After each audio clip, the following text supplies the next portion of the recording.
Кээ бир учурда маанилүү бир мамлекеттик сырлар бар дейт. Мамлекеттик сырлар болбой эле жөн эле момундай бир маселени каралганда жабык эшик артында болбош керек өзү. Канчалык жабык эшик артында болгон болсо, силерге ошончолук ушак таратканга мүмкүнчүлүк жаралат. Бул негизи жана протоколдор элге түшүндүрүп берилиш керекпи? Элге эмес, депутаттардын колунда жок. Кайдагы элге? Депутаттардын колунда жок ал протокол. Сиздер толук окуган жоксуздар. Биз көрө элекпиз, толук эмес, колго тие элек. Негизи Адакан Кимсанбаевич, ошол посттордун алынышын Ташиев өзү эле чечип коюш керекпи же парламенттин кандайдыр бир тийиштиги болуш керекпи? Уруксат алыппы же макулдугун бериппи? Тийиштүү мамлекеттик органдар менен жамааттык түрдө кеңешме менен каралыш керек. Ошондуктан бүгүн депутат Айжигитовдун айткан маселелерин, эгерде ушундай маселе болуп атат, кандай деп ойлойсуңар деп кеңеш салган болсо, тийиштүү ар бир тармактын адистери кеңеш бермек. Ошол кеңешти угуп коюп жасаган жумушта катачылык болмок эмес. Ассаламу алейкум кыргыз элим, сиздер менен Ачык Айкын каналы. Ар дайым жаңы жаңылыктарды угуу үчүн биздин каналыбызга катталып, коңгуроочону басып кетиңиздер. Адакан Кимсанбаевич. Бул маселе жөнүндө эмес, негизи азыркы кеткен маселеде дагы. Нурбек мырза, мындай карап көрсөңүздөр да, биз шашпашыбыз керек да. Бизди эч ким кууп келаткан жок. Мен сунуш деп 3 жолу кыйкырдым. Азыр кетти жанагы социалдык маселе боюнча мыйзам кетти. Сунуш. Бир сунушту эске алып койгон болсо, кийинки ушундай долбоорлорго ошондой катачылыктар кетпей турган сунуш айтайын дедим эле мен. Мыйзам 1-январ, 22-жылдын 1-январдан баштап күчүнө кирет деп жазылып турат. Биз азыр добушка кетсин деп жиберген мыйзамда. Закон артка күчкө ээ эмес. Кетпесеңиз ким? Келсеңиз отурсаңыз бек. Адакан Кимсанбаевич, азыр деле берип койсоңуз ошол боюнча. Мен ошону убагында берейин дедим эле. Мына комитетте эле бирөө кууп келеткандай эле болуп шаштырбасаңар да. Эмне үчүн ушул 1-январ 22-жылдан баштап күчүнө кирет деп атабыз? Биз жыл бүтүп атканда кабыл алып атабыз бул мыйзамды. Адакан Кимсанбаевич, мен сурадым. Суроо жооптор барбы деп. Жок дешти. Кыйкырсам да укпай атпайсыңар. Мындай бир өзүңөр сол жакты да карап койсоңор. Макул. Бир жакты эле карай бер, ошондо көрөсүңөр. Кандай болуп 1-январдан баштап күчүнө кирет бул? Ошол жанагы мыйзам боюнча жооп берип коюңузчу. Саламатсызбы, Адакан Кимсанбаевич, бул мыйзамды былтыркы жыл 6-сазыв менен эле өткөзмөкпүз. 6-сазыв шайлоого кетип жетишпей, бул сазыв менен да өткөзөбүз деп 3-чтенияны эмеге чейин өткөзмөкпүз, 1-июнга чейин. Анда да жетишпей калдык. Жок, мейли жетишпей калсаңар, эми бул мыйзам кол койгонтарда күчүнө кирет деп жазып койбойсуңар жок дегенде, анан 1-январдан баштап кирсе, кайрадан эсеп чыгарасыңар силер. Жок, 1-январдан кирет деп 1-январдан салык кызматы менен сүйлөшүп 1-январдан киргизе беребиз. Кандай киргизесиңер? 22-жылы бүттү, кетти, 9 ай бүттү. Кандай киргизесиңер? Азыр задним числом кыла албайбыз уже. 1-январдан кирет 23-төн. 22 деп турбайбы бул жерде? 23 деп жазбайсыңар, 22 деп турат. Ошон үчүн урматтуу алып барып аткандар, мындай кишини угуп койсоңор мындай карап. Ушул бойдон кол коюп кете бересиңер мына. Караңыз, 22 деп турат.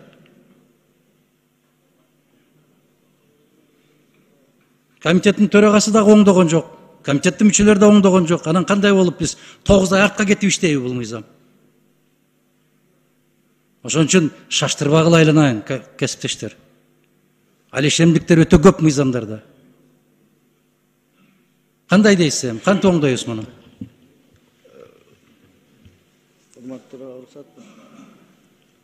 Жооп берсеңиздер.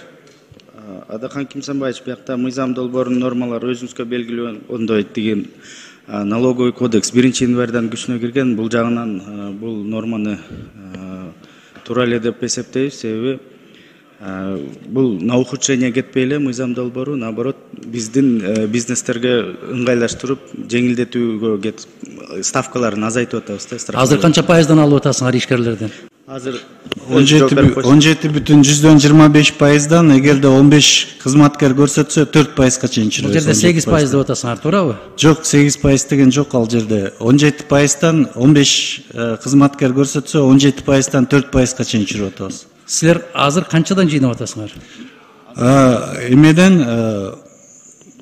нанимательден 17,25%. Иш берүүчүдөн?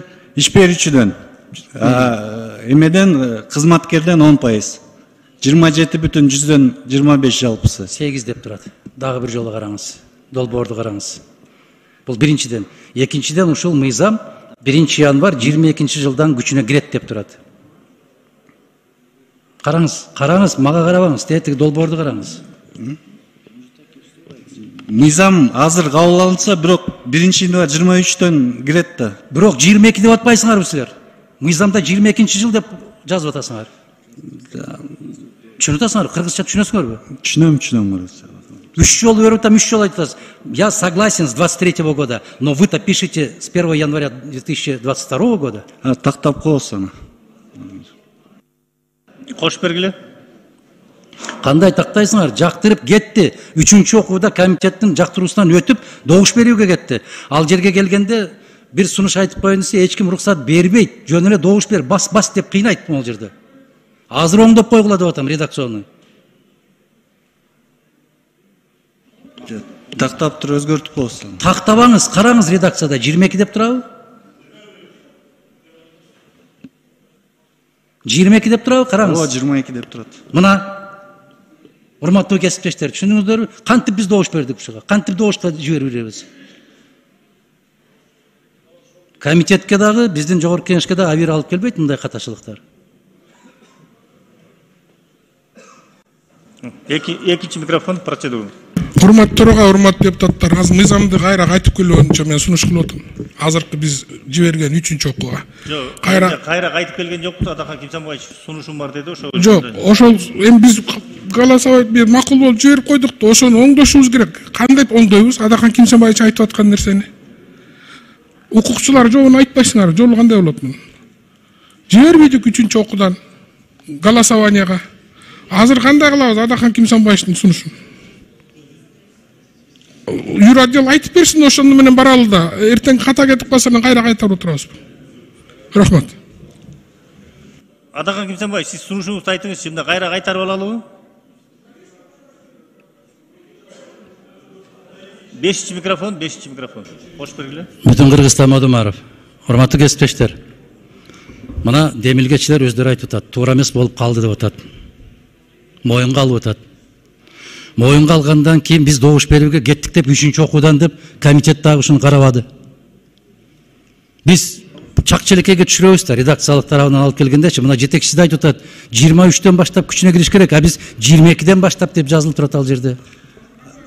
Азыр менимче кайра артка келишибиз керек. Кайра артка келип, мыйзамдын күчүнө кирүү мөөнөтүн ошол жерде 23 жыл 1 январдан деп баштап кирип, кайрадан чечим кабыл алышыбыз керек, ансыз болбойт. Адахан Кимсанбаевич, мен жооп берип коеюнбу. Мынакей жаңысын алып келдим, азыркы то, что проголосовали. Настоящий закон подлежит официальному опубликованию и вступает в силу с 1 числа месяца, следующего за месяцем официального опубликования дейт. Бул жерде 22 жыл деп уже жок, мына жаңысы. Биз депутаттар ачкылачы, мониторду ачкыла. Мага башка берип, силерге башка берген жок да. Мыйзамдын күчүнө кирүүсүн карап көрсөңүздөр 22 деп турат. Данияр Эрмекович, сиз мага көрсөткүлө ошол редакцияны. Мен көрсөтүп. Жок, ал сизде, бизге таратылган редакцияны. Биз добуш беребиз. Ачкыла мониторду.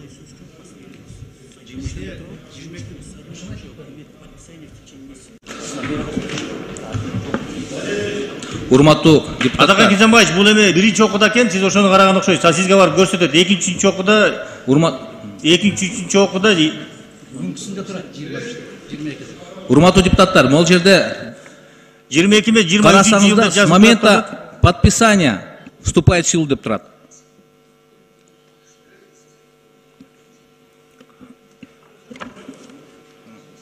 Азыр берем, эми 6-чы микрофонду кош бергиле. Нурбек Омурбекович, чоң рахмат. Урматтуу депутаттар, Данияр Эрмекович, 2-чи окууда бул азыр соцфонд боюнча мен сунушту бергем, биз оңдоп койгонбуз. 3-чү окууда оңдолгон азыр с 1 числа месяца после официального опубликования. Мисалы октябрь айында ошо официальное опубликование болсо, ноябрда күчүнө кирет. Азыр так жазылган. 3-чү окууда ушул мыйзам долбоор оңдолгон. Тей барып аппараттан бирөө барып көрсөтсө жакшы болот эле. Рахмат. Рахмат. 6-чы микрофон. Кош бергиле. Рахмат. Мен могу отурган биздин министр мырзага таң калам да. Ошол технический ошибкаларды аппараттын дагы кызматкерлерине карап койсоңор болбойбу? Мына бир цифра үчүн целый министерствоға сөз келіп отады. Целый биздин парламентке сөз келіп отады. Нурбек Нурбекович, это чистая халатность министра нашего. Жоқ, бізде ешқандай халатсыз жоқ. Берді мындай болып отады. Биринчи окууда 2022 деп жазылып тұр. Андан кейін экинчи окууда 2023 деп каралып отады. Адахан Кимсанбаевич болуш биринчи окуусун карап алган, азыр үчүнчү окуудан карап атабыз биз. Эми ошону мониторго илип койсо болобу биздин мониторго? Кандай болду? Айтып беречи, кандай болду? Урматтуу депутаттар, урматтуу Адахан Кимсанбаевич менен азыр чогуу такташтык. Биякта кичине соцфонд тарабынан туура эмес маалымат берилип калды. Бул боюнча биз өзүчө териштирип такташабыз. Бирок сиздер азыр добушка берген мыйзам долбоору 3-чү окууда подлежит официальному опубликованию и вступает в силу с 1 числа месяца, следующего за месяцем официального опубликования деп ушу менен токтоду. Сиздер туура кабыл алдыңыздар. Бул жагынан биз тараптан соцфондко кичине азыр такташа турган маселе бар. Баштай берели, урматтуу депутаттар, жумушубузду. Эми азыр бул жерде түшүнүктүү болсо керек, урматтуу депутаттар. 3-чү беренде так жазылып турат. Ошону карап койсоңуздар. Себеби ошол кол коюунан баштап кийинки айдан күчүнө кирет деп турат.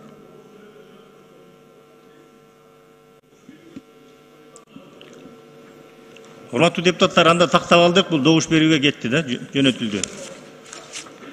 4-чү маселе. Адахан Кимсанбаевич, сиз суроо берип аттыңыз беле? 4-чү маселе боюнча сурооңузду берсеңиз болот. Азыр ушул каралып аткан мыйзамдын долбоору боюнча соцфонд представитель мына социалдык фонд менен ошону тактайбыз деп олтуруп, биротоло азыр ойдун пикирин баарына башка жака кетирип салды да. Мен алдым суроону. Каналга катталып, мага жакты деген белгини басып, ой пикири калтырууну унутпаңыз. Чымындай жанды чыркаткан чындык биз менен.